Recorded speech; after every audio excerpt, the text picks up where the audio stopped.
और उसके खून से गाड़ी के शीशे पर कुछ लिखा हुआ था। मैंने मोबाइल की टॉर्च चालू की और वह पढ़ने के लिए आगे बढ़ा।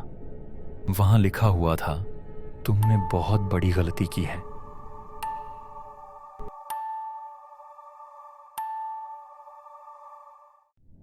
यह अनुभव हमारे एक दोस्त संजय बेलनेकर जी ने भेजा है। गणपति का त्योहार पास आ रहा था। घर के सारे लोग बहुत ही खुश थे। उस दिन पापा काम से लौटे और मम्मी ने उनसे पूछा, इस बार हम गांव जाने वाले हैं ना? हम सब मम्मी की ओर अचंभे से देखने लगे, क्योंकि मम्मी की गांव वालों से बनती नहीं थी। इसलिए आज तक हम कभी गांव नहीं गए थे।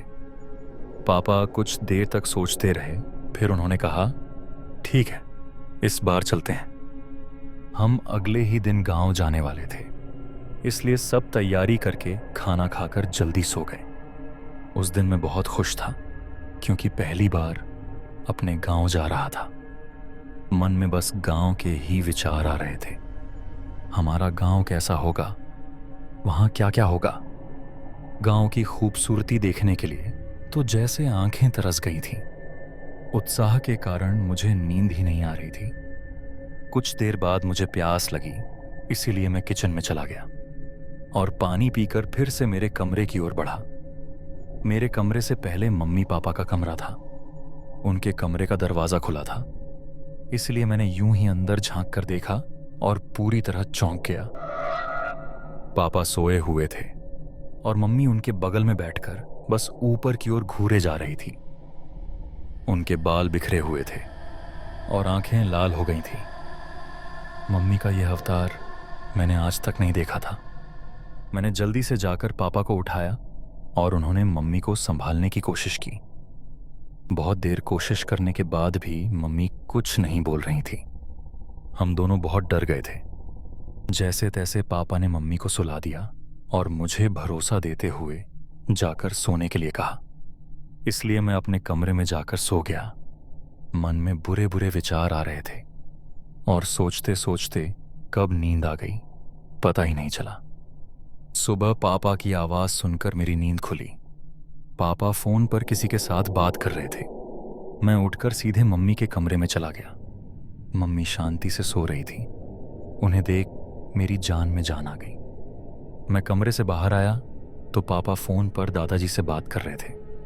फोन रखने पर मैंने पूछा तो उन्होंने बताया कि मेरी दादाजी से बात हो गई है।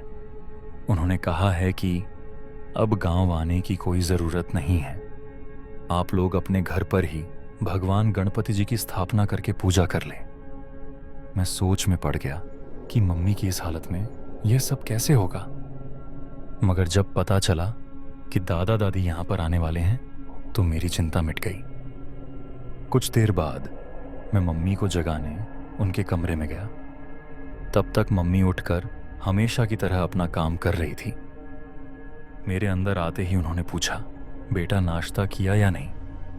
मैंने हाँ में सिर हिलाया। कुछ देर के लिए मैं उलझन में था कि कल रात और आज मम्मी में कितना बदलाव महसूस हो रहा है। मैं झट से अपने कमरे में चला गया और खुद से ही बातें करने लगा। अचानक हमारे घर में क्या हो रहा है? इसके पीछे जरूर कुछ कारण है और मुझे इसका पता लगाना ही होगा। मुझे समझ में तो आ रहा था, मगर पता नहीं था कि आगे क्या करना है। शाम को दादा दादी आने वाले थे, मगर उनकी ट्रेन देरी से चल रही थी, इसलिए उनको आते आते रात हो गई। स्टेशन पर पहुंचते ही उन्होंने मुझे फोन किया और मैं उन्हें लेने के लिए घर से निकला। रात के करीब 11 बज रहे थे।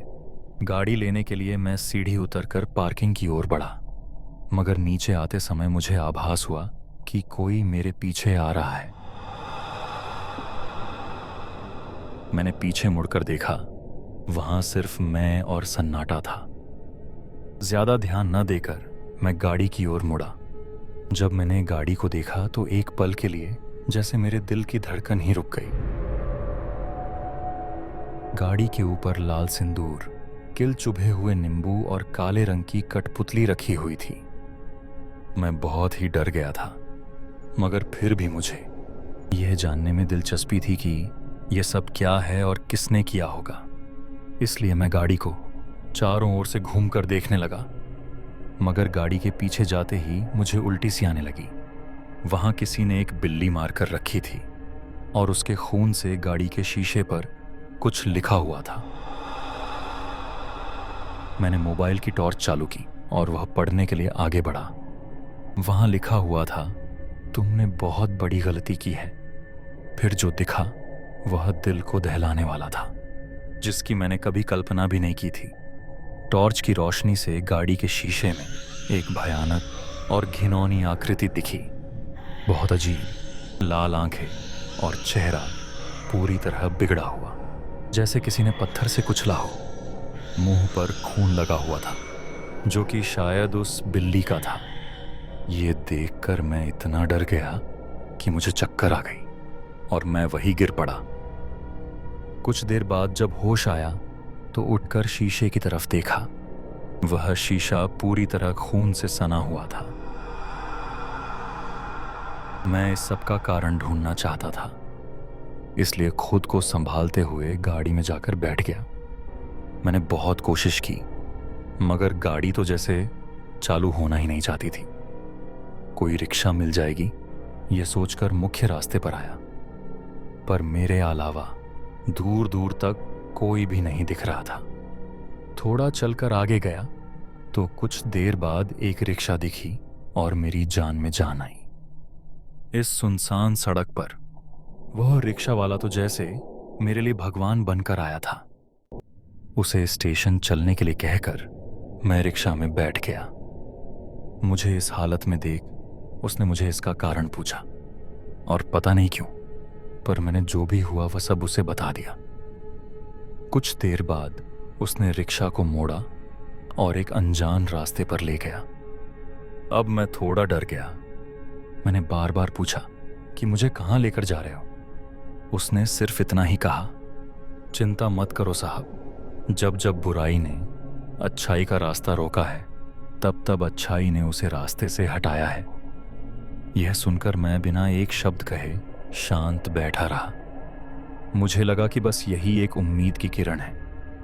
वह मुझे एक पहाड़ पर ले गया जहां कुछ अघोरी बैठे हुए थे। वहां का दृश्य भी भयानक था। एक तरफ आग जल रही थी, नीचे इंसानी हड्डियां पड़ी हुई थी और पत्थरों पर कुछ आकृतियां बनी हुई थी। वह लोग बहुत ही अजीब दिख रहे थे और खोपड़ी में से कुछ पी रहे थे। रिक्शा वाले ने उनको सारी हकीकत बताई। उनमें से एक ने मेरे हाथ की घड़ी की ओर इशारा करते हुए वह निकालकर देने के लिए कहा। मैंने झट से घड़ी निकालकर उसे दे दी। उसने घड़ी को हाथ में पकड़कर कोई मंत्र कहा। फिर जो हुआ उसकी मैंने कभी सपने में भी उम्मीद नहीं की थी। कुछ समय बाद उस घड़ी से काला धुआं निकलने लगा और जब उसने वह घड़ी आग में फेंक दी, तब उसमें से अजीब और डरावनी आवाजें आने लगीं।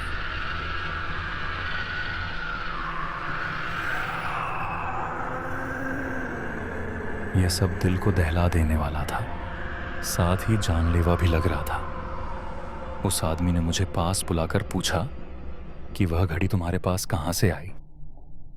तब मुझे याद आया कि कुछ दिन पहले वह घड़ी मुझे एक पार्क में मिली थी। देखते ही मुझे पसंद आ गई, इसीलिए मैंने उसे रिपेयर करा लिया। उसने कहा कि उस घड़ी पर काला जादू किया हुआ था और अब तक जो भी हुआ वह सब इसी के कारण हुआ। अगर हमें कोई चीज मिले, फिर चाहे वह कितनी भी महंगी क्यों ना हो, पर उसके बारे में पूरी जानकारी लिए बिना उसे उठाना कभी कभी जानलेवा भी हो सकता है। हम पर उस विघ्नहर्ता की कृपा ही थी कि उसने कोई अनहोनी होने से पहले ही हमें इस संकट से बाहर निकाल लिया। दोस्तों, अगर आपको ये कहानी पसंद आई तो लाइक और शेयर करना ना भूलें, और अगर आप इस चैनल पर नए हैं तो सब्सक्राइब जरूर कीजिए। धन्यवाद।